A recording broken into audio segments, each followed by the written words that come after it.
व्यासपीठावरची सगळी मान्यवर मंडळी, आचार्य अत्रेंच्या भाषेत म्हणायचं तर गेल्या 10,000 वर्षात असा कार्यक्रम झाला नाही आणि पुढच्या 10,000 वर्षात होणार नाही असा प्रतिसाद आज या कार्यक्रमाला. मराठी साहित्याच्या इतिहासामध्ये पहिलीच आवृत्ती 1 लाखाची असं स्वप्नही कधी कोणी पाहिलं नव्हतं. असं काहीतरी घडलं आहे, घडत आहे, यापुढे घडेल याची शाश्वती नाही. घडलं तर ते जेव्हा दुसरा भाग येईल तेव्हा घडेल.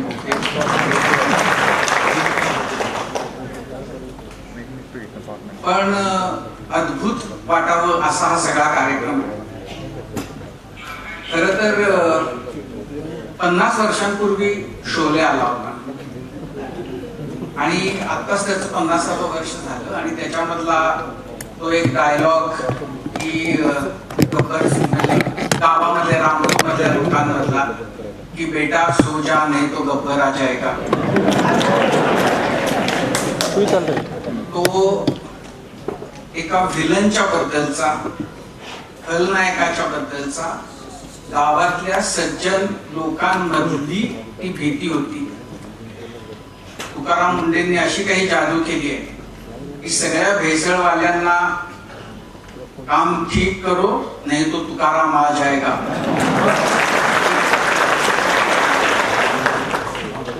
सज्जन शक्तीचा असा धाक निर्माण होणं आत्ताच्या काळामध्ये याच्या इतकी दिलासादायक आशादायक गोष्ट नाही असं मला वाटतं.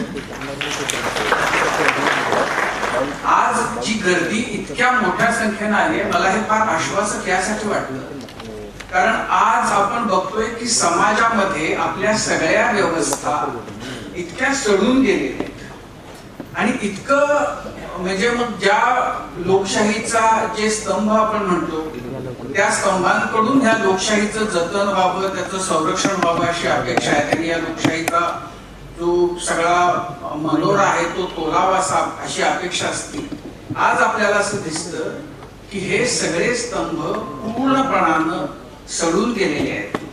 ते एकमेकांना ज्यांनी परस्परांवर लक्ष ठेवणं अपेक्षित आहे ते एकमेकांना चीअर्स करतायत आणि या सगळ्यामध्ये सर्वसामान्य माणूस त्याच्या अपेक्षा, त्यांच्या इच्छा, त्यांची स्वप्न याची पूर्ण धुळधाण झालेली आहे आणि त्यामुळं जे प्रचंड नैराश्य आज सगळ्या समाजामध्ये भरून राहिलेलं आहे त्या सगळ्या पार्श्वभूमीवर तुकाराम मुंडेंसारखा एक कर्तबगार अधिकारी आपलं कर्तव्य बजावतो आणि सगळा समाज त्याच्या पाठीशी उभा राहतो.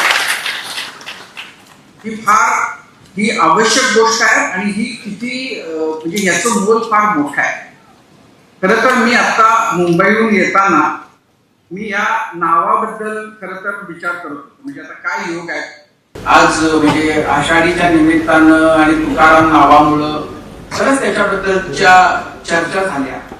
मी त्या थोड्या विसरू नये म्हणून मी त्या कागदावर लिहिल्या आणि मला असं लक्षात आलं की काय या नावामध्ये जादू आहे, काय या नावामध्ये महात्म्य आहे की या 2 तुकारामांमध्ये इतकं साधर्म्य दिसावं. पहिला गुण पाणेदारपणा आणि तडजोडहीन स्वभाव. त्यांचाही तोच होता, यांचाही तोच आहे. त्यामुळं मऊ मेणावनं आम्ही विष्णुदास, कठीण वज्रास भेदू आम्ही, असं जसं त्यांनी म्हटलं आणि आपल्या ताकदीनं जे काही आपल्याला करता येणं शक्य आहे ते त्यांनी केलं. वैयक्तिक आयुष्यामध्ये जे तुकाराम मुंडेंना ओळखतात त्यांच्याही बाबतीमध्ये म्हणजे मऊ मेणाहूनही म्हणजे हे जे काही अभंगाच्या ओळी आहेत त्या फक्त यांच्यासाठी लिहिल्या असाव्यात असं त्यांचं एकूण वागणं, स्वभाव. एकीकडे मऊ मेणावनं पण जेव्हा धाव घालायची वेळ येते तेव्हा भल्या भल्यांची भंगेरी उडते. त्यामुळं पाणेदारपणा आणि तडजोडहीन स्वभाव हा पहिला गुण दोघांना. स्वच्छ चारित्र्य आणि प्रामाणिकपणा. संत तुकाराम महाराजांच्या आयुष्यामध्ये आपल्याला असे अनेक प्रसंग दिसतात की ज्याच्यामध्ये त्यांचा हा गुण दिसतो. या तुकारामांच्या आयुष्यामधल्या ह्या गुणाच्या बद्दल मी काही वेगळं सांगायची गरज नाही. आपण सगळेजण ते ओळखून आहोत, म्हणूनच इतकी प्रचंड गर्दी करून आज आपण इथं जमलेले आहोत. त्या तुकाराम महाराजांनी प्रस्थापित व्यवस्थेचा तीव्र विरोध केला आणि त्यामुळं त्यांना अनन्वित छळाला प्रस्थापितांकडून सामोरं जावं लागलं. आपल्या तुकारामाचा अनुभव सुद्धा यापेक्षा वेगळा नाही. प्रस्थापित व्यवस्थेच्या विरोधामध्ये नैतिकतेच्या बळावर तीव्रपणानं ते लढा देत आहेत आणि त्या बदल्यात त्यांचा जो छळ बदल्यांच्या माध्यमातून होतोय ते आपण सगळे अनुभवतो आहोत. त्यामुळं त्याही अर्थानं या दोन्ही तुकारामांमध्ये कमालीचं साम्य दिसतं. चौथं साम्यस्थळ स्पष्ट वक्तेपणा आणि लोकजागृतीची आस. पुन्हा हा दोघांमधला इतका महत्वाचा समान धागा आहे की त्यांनी कधी कोणाची भीडभाड ठेवली नाही. जेव्हा जे बोलायला पाहिजे ते बोललं, खऱ्याला खरं खोट्याला खोटं म्हटलं, जेव्हा चांगलं म्हणायचं तेव्हा मोकळेपणानं म्हटलं. यांच्याही बद्दल तेच आपल्याला म्हणता येईल. आणि लोकजागृतीची जी तळमळ, जी आस त्यांना होती ती आज आपण गेल्या अनेक वर्षांपासून तुकाराम मुंढेंमध्ये बघतोय. आणि ती लोकजागृती किती यशस्वी होऊ शकते, किती यशस्वी होती आहे हे आपण प्रत्यक्ष आता अनुभवतो आहोत. आणि पाचवा शेवटचा दोघांमधला समान दुवा म्हणजे प्रस्थापित व्यवस्थेनं कितीही छळ केला, कितीही अनन्वित प्रकारे मानसिक शारीरिक त्रास द्यायचा प्रयत्न केला, तरी सुद्धा जनता जनार्दन पूर्णपणाने त्यांच्या पाठीशी उभे राहिले. जनतेचं अफाट प्रेम त्या तुकोबारायांना मिळालं आणि आपण सगळेजण अनुभवतो आहोत की याही तुकांना त्याच अनुभवता येते. त्यांनाही तेच त्यांच्या वाट्याला. पण मला हे सगळं होत असताना म्हणजे मला या सगळ्या गोष्टी होत असताना मला खरं तर प्रश्न पडतो की समाज म्हणून आपण खरं काय लायकीचे आहोत. म्हणजे तुकाराम मुंढेंसाठी टाळ्या वाजवताना आपण प्रत्येकानं एकदा आपल्या आत स्वतःकडे एकदा बघितलं पाहिजे आणि विचारलं पाहिजे की आपण व्यक्ती म्हणून आणि एकंदर समाज म्हणून आपण काय लायकीचे आहोत. आपण मुंढेंना आपल्या मनामध्ये त्यांच्याबद्दल प्रेम आहे, त्यांच्याबद्दल आपल्याला आपुलकी आहे. त्यांनी जे काम करतायत त्यांनी ते करावं असं आपल्याला खूप आतून वाटतं. आणि एकूणच सगळ्या ह्या ज्या दुष्ट शक्ती आहेत त्यांचा पराभव व्हावा असंही आपल्याला वाटतं. पण हे करताना ते सगळं त्यांनी करावं असं वाटतं. आपण त्यातलं काय करतो. आपली जी आपलं वर्तुळ आहे, आपल्या प्रभावाचं जे छोटं क्षेत्र आहे त्या क्षेत्रामध्ये आपण त्यांच्याकडून ज्या अपेक्षा आहेत आणि त्या ज्या गोष्टी करतायत त्याच्या 1% तरी करतो का. आणि एकीकडं समाज म्हणून आपण त्या बाबतीमध्ये पूर्ण नालायक करतो, दुसरीकडं आपण कोणत्या गोष्टींनी पेटून उठतो, कशामुळं आपल्या भावना भयंकर तीव्र उद्दीपित होतात, कशामुळं आपल्याला रस्त्यावर यावंच वाटतं. काहीतरी कुठली तरी व्हॉट्सअपवरची फेसबुकवरची काहीतरी पोस्ट येते, कुणीतरी काहीतरी लिहितं आणि त्याच्यामुळे आपल्या जातीय धार्मिक भावना दुखावतात. आपण रस्त्यावर येतो, आपण त्या सोशल मीडियावर एकमेकांची आई मै बहीण भाऊ सगळं काढतो, सगळ्या कुटुंबांचे उद्धार करतो, प्रसंगी रस्त्यावर येतो.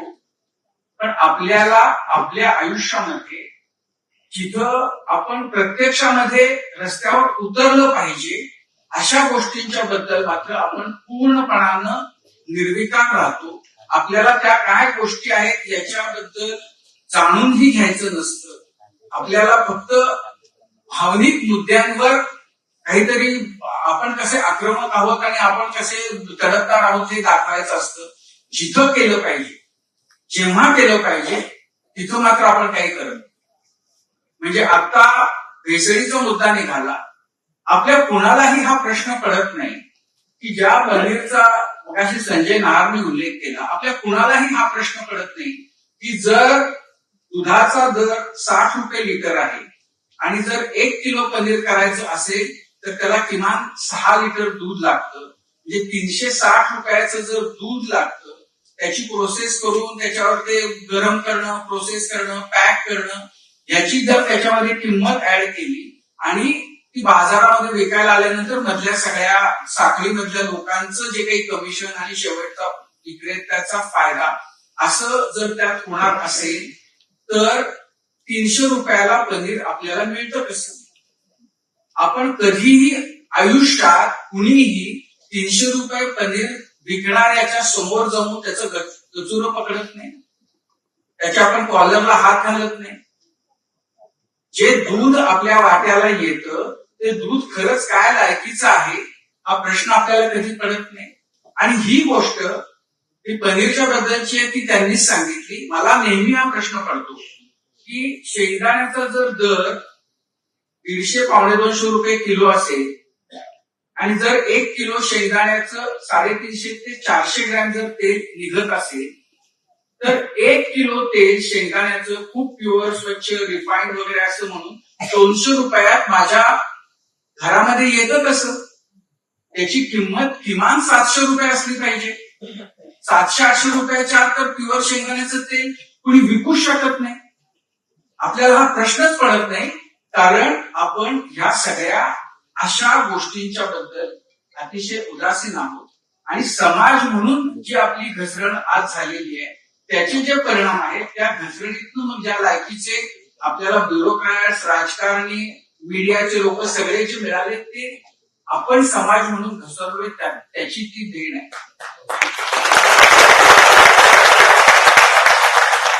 मागं पठारे सरांच्या बरोबरच एका कार्यक्रमात होतो तिथं मी हा प्रसंग सांगितला होता की आपण समाज म्हणून आपल्या सगळ्याची घसरण कशी झालेली आहे, काय लायकीचं आपण आता उरलेले आहोत, काय आपलं राजकारण आहे.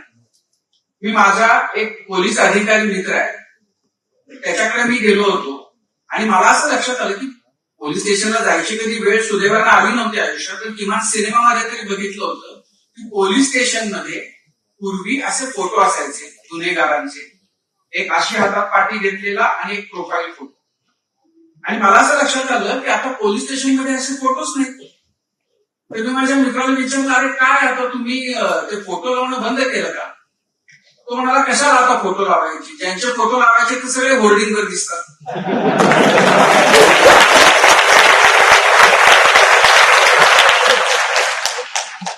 पण आपण टाळ्या वाजवतो पण आपण ह्या लायकीचे आहोत की ह्याच असल्या गणकांना आपण मुठभर काहीतरी त्यांच्याकडनं जे मिळतं, एखादं पाकिट, गावांकडे असेल तर मटणाची पाटी, एक दारूची बाटली, याच्यासाठी मतं देतो, निवडून देतो.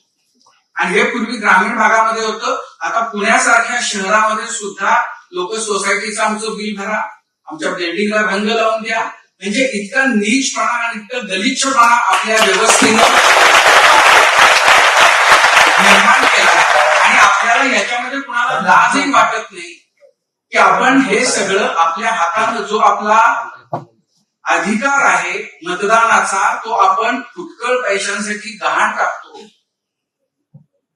आणि त्याच्यातून मग आता नगरपालिकांच्या निवडणुका झाल्या, म्हणजे आमच्या आटपाडी सारख्या दुष्काळी भागामध्ये 5-5 हजार रुपये रेट एका मताचा. ते बोंबलाला त्या नगरपालिकेचं उत्पन्न काय आणि त्यामध्ये जे निवडून जातील ते खातील काय.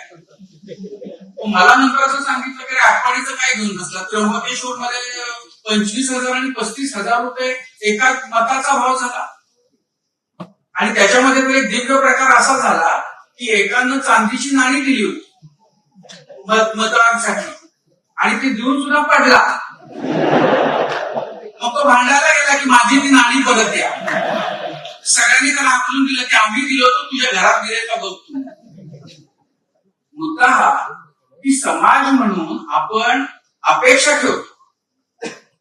म्हणजे महाराज शेजारच्या घरात जन्माला यावे, सिंघम पलीकडे व्हावा, आम्ही भिन्न राहणार, आम्ही काही करणार नाही, आम्ही आमच्या आयुष्यामध्ये जराही काही होऊ देणार नाही आणि इतरांच्याकडनं अपेक्षा ठेवणार. तुकाराम मुंडे आगे बढो हम तुम्हारे साथ है फक्त घोषणा देऊ.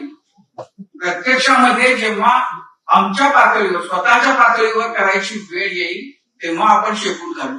ही आत्ताच्या आपल्या समाजाची अवस्था आहे. आणि आपण समाज म्हणून या लायकीचे आहोत म्हणून असले, जाऊन दे मी इथं तो शब्द वापरत नाही, पण असले सगळे आपल्या बोकांडी बसलेले. तर त्यामुळं आपल्याला फक्त आगे बढू म्हणून नाही चालणार, आपल्याला त्या मार्गाने जावं लागेल. आणि त्या मार्गाने जाणं म्हणजे तुकाराम मुंडेंच्या मार्गाने, हे पुस्तक महत्वाचं का आहे, कारण हे काही यशाची गौरवगाथा नाहीये. या पुस्तकामध्ये पदोपदी अवहेलना, अपमान, पराभव हे कसे येतात, कसे येत गेले आणि कसं त्याच्या छाताडावर बसून अंतिम जे लक्ष लागायचं ते राजकीय, याची साक्ष हे पुस्तक देतं. आणि अनेक प्रसंग आहेत.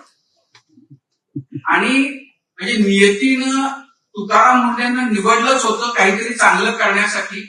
त्यामुळं 3 वेळा म्हणजे जीव जाता जाता वाचला. अगदी ते वयाच्या 5व्या-7व्या महिन्यामध्ये रांगत रांगत ते 12 फूट वरनं गच्चीतनं खाली पडले होते. आणि निश्चित सगळ्या अंगातनं कानातनं रक्त आणि अशा अवस्थेमध्ये पहिल्यांदा जीव घेण्या त्या अपघातातनं बचावले. नंतर पोलिओच्या दुर्धर आजारातून बचावले. तिसऱ्याचा उल्लेख मगाशी शफीनं केला. त्या अतिसाराचं ते इतकं झालं होतं की म्हणजे जगेल का मरेल, पण नियतीच्या मनामध्ये होतं आणि त्यानुसार पुढं सगळं घडत गेलं. आणि युपीएससी सुद्धा की काही असं नाही झालं की म्हणजे अँग्री यंग मॅन शाळे कॉलेजमध्ये होते, म्हणजे जसे असतात तसेच काही वेळेला होते. त्यात काही भानगड नाही. त्याच्या पुन्हा तिकडे दिसत आहेत. म्हणजे शाळेमध्ये वर्गात पोरांनी गोंधळ केला, आणखी शिक्षक आता तुरळू घेऊन आले की गोंधळ करणाऱ्यांना छड्या द्यायच्या म्हणून. तर यांनी एकदम सांगितलं मी गोंधळ केला नाही, मी छडी खाणार. मला तर ते डोळ्यासमोर आलं की कसं केलं असेल. शिक्षक भडकले तर म्हणाले की तुम्हीच आम्हाला शिकवलं होतं ना लोकमान्य टिळकांचं मी फलक खाल्ली नाही, मी उचलणार नाही, मग आता मला कशाला अपेक्षा ठेवतात. तर त्यामुळं आणि असे बरेच प्रसंग आहेत की जेव्हा तो असा बाणेदारपणा आणि सात्विक संताप असा उफाळून आलाय आणि त्यातनं काहीतरी भानगड झालेली आहे. पण युपीएससी करताना असं नाही झालं की हुशार होता म्हणून पहिल्याच अटेम्प्टला सगळं झालं मस्त. अपयश आलं, एकदा आलं, दोनदा आलं, 3दा आलं. प्रिलिम पास झाली, मेन्स नाही झाली, प्रिलिम झाली, मेन्स झाली, इंटरव्ह्यू नाही झाला. आणि त्याच्यातनं जे मी समजू शकतो की काय गेल्या काही वर्षांमध्ये आपल्याकडे असं झाले की युपीएससी, एमपीएससी आणि सरकारी नोकऱ्यांच्या बद्दल प्रचंड आकर्षण आपल्याकडे निर्माण झालेलं आहे. आणि महाराष्ट्रभरातील मुलं एक स्वप्न घेऊन की आपण आपल्या गरीब आईबापांचं पान फेडायचं आणि ते फेडण्यासाठी या परीक्षा हा त्याचा एक राजमार्ग आहे आणि ते आपण करायचं अशी स्वप्न घेऊन येतात. आणि जेव्हा दुर्दैवानं आपल्याकडे एमपीएससीचा तर गोळ इतका आहे की त्या परीक्षा कधी होतात होत नाही, भानगडी त्याच्यामध्ये होतात. म्हणजे ते शेवटी अंतिमतः परमेश्वर आहे म्हणून ते सगळं चाललेलं आहे. इतका गोंधळ त्याच्यामध्ये आहे. पण मग ही मुलं घरामध्ये वातावरण तर असं असतं झालेलं की हा गेला म्हणजे झाला. आणि मग जेव्हा ते होत नाही मग त्याच्यातनं दम सुटायला लागतो. एक परीक्षा, दुसरी परीक्षा, मग तिसऱ्या परीक्षेनंतर मला ते इतकं केविलवाणं चित्र वाटतं की अशा मुलांना वर त्याच्यामध्ये स्वप्न कुटुंबामध्ये मित्रांमध्ये असतात रंगवलेली, सगळ्यांच्या अपेक्षा असतात. बऱ्याचदा पोरवयातली मुलं असतात, तिथं काहीतरी असं थोडं सांगितलेलं असतं कॉलर टाईप करून. आणि जेव्हा ते होत नाही मग तेव्हा इतका मोठा प्रश्न निर्माण होतो की आता पुन्हा आयुष्यात करायचं काय. तुम्हाला जर दुसरा पर्याय तुम्ही जर निवडलेला नसेल तर फार बिकट परिस्थिती होती. आणि हजारो मुलं आहेत आणि माझ्या माहितीमधली अशी शेकडो मुलं आहेत की ज्यांचं ती काही वाईट नव्हती, ती काही मेहनत कमी करणारी होती असं नव्हतं. त्यांच्यामध्ये जिद्द होती, चिकाटी होती, बुद्धिमत्ता होती. पण तो दिवस असतो तो परीक्षेचा दिवस असेल, तो इंटरव्ह्यूचा दिवस असेल, जे काही तुमच्यात आहे ते त्या दिवशी नेमकं बेस्ट येत नाही, जे तुम्हाला अपेक्षित फळ आहे ते त्यामुळे तुम्हाला मिळत नाही, आणि त्या मुलांचं जे नंतर होतं ते फार त्रासदायक असतं. त्याच्यातून आपण त्या परिस्थितीला कसं आपण सामोरं जायला पाहिजे. मी म्हणेन की त्यासाठी फक्त आणि फक्त तुकाराम मुंडेंच्याकडे बघा. जर तो आपला प्लॅन आहे तो जर नाही झाला यशस्वी, तर काय केलं पाहिजे याचा प्रत्येकानं विचार केला पाहिजे. परमेश्वराची नशिबाची साथ असेल, सगळं तुम्हाला अनुकूल आहे त्या पद्धतीनंच घडलं तर होऊन जाईल. नाही झालं तर काय याचा विचार आधी केला पाहिजे. हे मी म्हणतो ते कदाचित अशोकरावांना असं वाटेल की कदाचित मी तुम्हाला हतोत्साहित करतोय, पण मुद्दा हा आहे की आपलं ध्येय, आपली जिद्द, आपली स्वप्न ही सगळी महत्वाची. पण दुर्दैवाने कोणत्याही कारणामुळे, आणि कारण तो एकच दिवस असतो, त्या दिवशी काहीही होऊ शकतं, तर त्यामुळं त्याच्या पर्यायाचा विचार कसा आपण केला पाहिजे हे पुस्तक वाचलं की तुमच्या लक्षात येईल की त्यांनी काय केलं. आणि म्हणजे या पुस्तकामध्ये अशा खूप खूप खरं तर महत्वाच्या गोष्टी आहेत. आता हे पुस्तक त्यांच्या पहिल्या 3 बदल्या झाल्या तिथपर्यंत आहे. म्हणजे मसुरीहून ट्रेनिंग घेऊन आले आणि माझ्याच जिल्ह्यामध्ये सांगलीला जाणार होते, तर तिकडच्या लोकांनी काहीतरी केली भानगड आणि नाही बदली झाली. आता आमचं काय म्हणून आम्ही कम नशिबी की आम्हाला पहिलं त्यांना तिथून काम त्यांच्याकडून करून घेण्याची आम्ही संधी घालवली. नंतर अमरावती तिकडची गेली, नंतर परत तिसऱ्या वेळेला नांदेडला सुरुवात झाली. तर तिथं हे पुस्तक सांगतं. पण त्यामध्ये 2-3 म्हणजे महत्वाच्या गोष्टी. मला त्यातलं जेव्हा ते बार्शीला होत, आणि खरं तर या पुस्तकामध्ये ना अशा अनेक असे आपल्याला सगळ्यांना प्रेरणा वाटेल अशा गोष्टी आहेत की जेव्हा सगळं प्रतिकूल असतं तेव्हा आपण कसं वागलं पाहिजे, काय केलं पाहिजे. त्यांनी बार्शीला अगदीच पोरवयाचे असताना त्यांनी तिथं धडाक्यानं काम केलं, आणि मग नंतर त्यांना सगळ्यात सोपा मार्ग म्हणजे महिलांना पाठवा आणि विनयभंगाचे आरोप करा, अॅट्रॉसिटीज लावा वगैरे असे सगळे प्रयत्न झाले होते. त्यांनी त्यावेळेला काय ठरवलं, त्यांनी म्हणजे हे आपण पण सगळ्यांनी ठरवण्याची गरज आहे की त्यांनी 3 प्रश्न काढले. पहिला प्रश्न की कोणत्याही कामाच्या बद्दल, म्हणजे जर तुम्हाला कधीही त्यांच्याकडे कुठल्याही कामाच्या बद्दल जायचं असेल तर या 3 प्रश्नांची उत्तर द्या आणि मग जायचं का नाही ते ठरवा. पहिला प्रश्न, काम नियमानुसार आहे का? दुसरा प्रश्न, नैतिक दृष्टीने योग्य आहे का? आणि तिसरा प्रश्न, त्यात लोकहित आहे का? या 3 प्रश्नांपैकी जर 2 प्रश्नांची उत्तर हो असतील तर ते काम करायचं. आणि त्यांचं सगळं जर आपण त्यांची जर कारकीर्द आतापर्यंतची बघितली तर त्यात ह्या गोष्टी आपल्याला प्राधान्यानं दिसतात. आणि त्यामुळे मला तर आता इतकी गंमत, म्हणजे आम्ही जेव्हाही भेटतो तेव्हा मी त्यांना असं म्हणतो की अरे काय बरेच दिवस झाले तुमच्या बदलीची बातमी नाही वाचली. तर तो फार क्रूर विनोद आहे. पण मला गंमत वाटते की जेव्हा त्यांची कुठेही अपॉइंटमेंट होते आणि जेव्हा ते पहिल्या दिवशी जातात त्या ठिकाणी रुजू व्हायला, त्या दिवशीची त्या ऑफिस मधली जी दृश्य असतात ती इतकी इंटरेस्टिंग असतात. आणि मग त्याच्यामध्ये कोणीतरी त्याच्यामध्ये शिव्या खातो, छापून घेतो, आणि मग नंतर त्याच्यातनं पण त्या सगळ्या व्यवस्था पुढच्या काही दिवसामध्ये मार्गी लागल्याचे दिसतात. म्हणजे मला कधी आयुष्यात नव्हतं वाटलेलं की पीएमटी नीट धावेल. म्हणजे जे ब्रह्मदेवालाही शक्य नाही ते त्यांनी करून दाखवलं. पण आपल्या लोकांना असं काम करणं हे त्यांना कधी पटत नाही, त्यांना ते बरं वाटत नाही, त्याच्यामध्ये हितसंबंध येतात आणि मग त्याच्यातून त्यांच्या बदल्या होत गेल्या. पण जिथंही ते गेले, जिथंही त्यांना जेवढा काळ काम करायची संधी मिळाली, तेव्हा त्यांच्या परिसर स्पर्शानं त्या कामाचं, त्या विभागाचं, त्या डिपार्टमेंटचं त्यांनी सोनं करून टाकलं. आणि ही फार महत्वाची गोष्ट आहे. आता असं आहे की लोकांना असं वाटतं की अरे पण का, म्हणजे कशाला इतकं बाणेदारपणानं वाटतं, अरे का, पण म्हणजे जरा जमून घेतलं तर काय होतं. हा ना, आपण परत तोच मुद्दा की आपल्याला याच्यामध्ये आता काही संकोच वाटत नाही.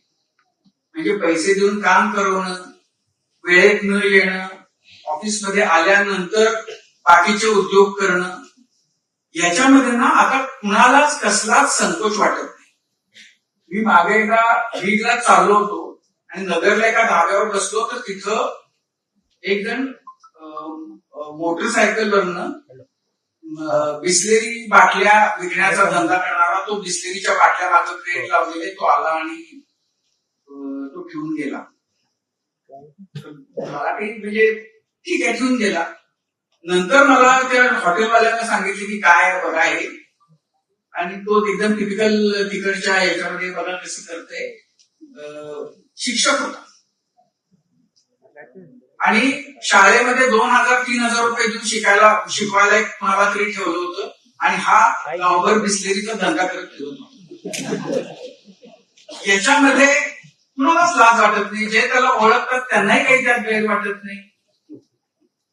त्याला तर वाटण्याची काही म्हणजे काही अपेक्षाच नाही. तर हे जे सगळं आहे, लोकांना आपल्याला असं वाटतं की काय होतं, म्हणजे थोडं केलं तर काय बिघडतं, रांगेमध्ये रांग न पाळता मध्ये घुसलं तर काय बिघडतं. तर ही जी वृत्ती आहे, त्या वृत्तीच्या लोकांना असं वाटू शकतं की पण इतकं प्रामाणिक असायची गरज काय, इतकं तत्वनिष्ठ असण्याची गरज काय, इतका बाणेदारपणा कशाला पाहिजे. पण आपल्या सगळ्यांचं भाग्य आहे, आपल्या सगळ्यांचं नशीब आहे की अशी माणसं आज आहेत, आणि म्हणून ह्या सगळ्या व्यवस्था आहेत त्यांना काहीतरी अंकुश आहे. म्हणजे अशी माणसं, त्यांना मी म्हणेन की ती मनस्वी माणसं, वेडी माणसं, जी कुठल्या तरी विचारांनी नैतिकतेच्या नैतिक एक बळ आपल्या त्यांच्या पाठीशी जे आहे त्या आधारानं ती काहीतरी समाजामध्ये करू पाहतायत, हे आपल्या सगळ्यांचं नशीब आहे. आणि त्यामुळं ह्या व्यवस्थेमध्ये जे सडलेपण आहे, जे कुचकटपणा आलेला आहे, जे कुजलेपण आहे, ते नष्ट होण्याचा, ते नाहीसे होण्याची जरा तरी काहीतरी संधी आहे. खरं तर मगाशी आपण सगळेच जण त्यांच्याबद्दल खूप बोलतोय, पण आता इथे बहिणी बसले, नमस्कार तुम्हाला. कारण यांच्यामुळे तुम्ही जे सोचताय, सहन करताय, त्याच्याबद्दल आम्ही सगळ्यांनी समाज म्हणून तुमचं ऋणी असलं पाहिजे.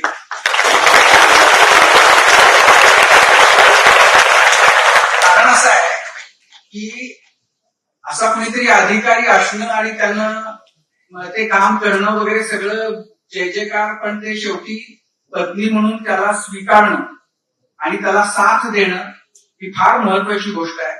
आणि फक्त तुम्ही नाही, मुलं सुद्धा. म्हणजे आता असं आहे की बिचारी, मी तर मला तर फार मुलांच्या बद्दल वाईट वाटतं की ती म्हणजे बापाला की चल हॉटेलमध्ये, तर आधी बाप ते पनीर कसलाय बघा, हे काय बघा, तर त्यांना स्ट्रीट फूड काही खायची इच्छा शक्यच नाही. बरं ऑफिसमध्ये असं वाटतं तर पोरांशी कसं वागत असेल. त्यामुळं मला माहिती नाही तुम्हाला मिळतं का त्या सगळ्या चायनीज भेळ असल्या गोष्टी ज्या त्या वयामध्ये हव्या असतात. पण ते सगळं तुम्ही, ते दुर्वासाला सांभाळणं जसं अवघड आहे तसं यांना सांभाळणं आहे, ते तुम्ही करताय. त्याबद्दल आमच्या सगळ्यांच्या वतीनं तुमचे आभार. आणि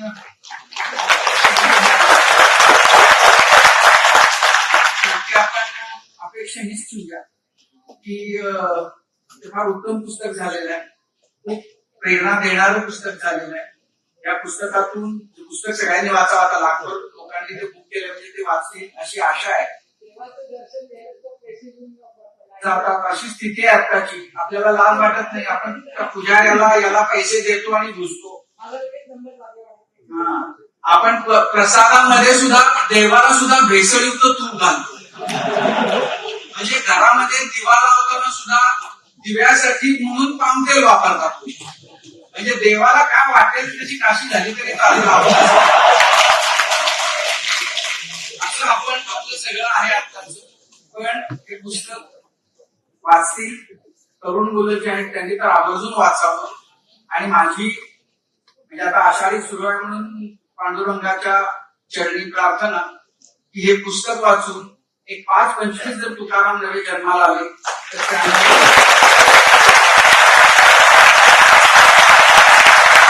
आपल्या महाराष्ट्राचं, आपल्या देशाचं भलं होईल, आपल्या समाजाचं भलं होईल. आपल्या आयुष्यामध्ये जी नकारात्मकता आज सगळी अशी व्यापून उरलेली आहे ती त्यातून नाहीशी होईल, तीच प्रार्थना करतो आणि थांबतो.